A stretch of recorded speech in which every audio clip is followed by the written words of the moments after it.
Hello बच्चों, let's see the question. The question says that what are proenzymes. तो हमसे पूछा गया है प्रो एंजाइम्स के बारे में। तो इस क्वेश्चन का जो की कंसेप्ट है, की पॉइंट जो है वो हम समझ लेते हैं। सबसे पहले की कंसेप्ट।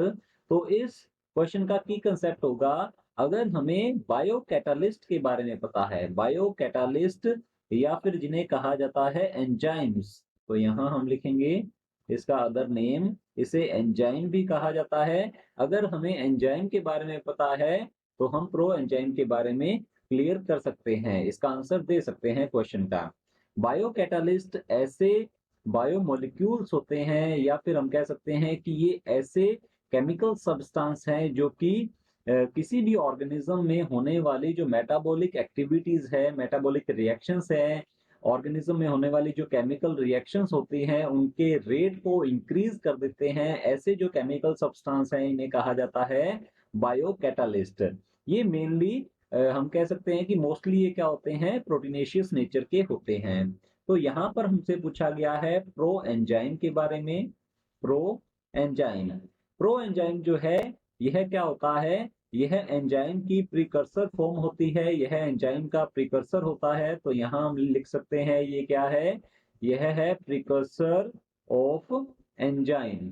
एंजाइम जो कि ह्यूमन बॉडी में बनते हैं वो सबसे पहले प्रो एंजाइम की फॉर्म में होते हैं, बाद में इनका होता है मैच्योरेशन।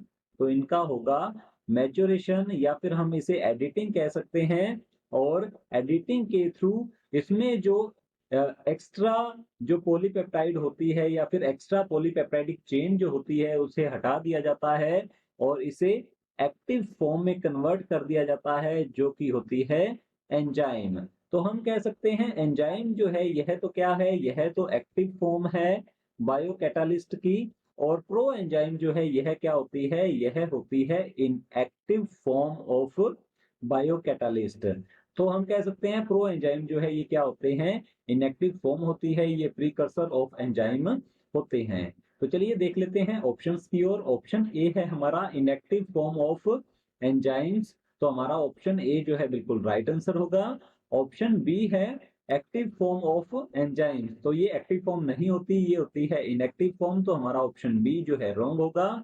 ऑप्शन सी है न्यूट्रल फॉर्म ऑफ एंजाइम, तो ये न्यूट्रल भी नहीं होती, तो हमारा ऑप्शन सी भी रॉन्ग होगा। ऑप्शन डी है active and inactive form of enzyme, तो हमारा ऑप्शन डी जो है ये भी रॉन्ग होता है।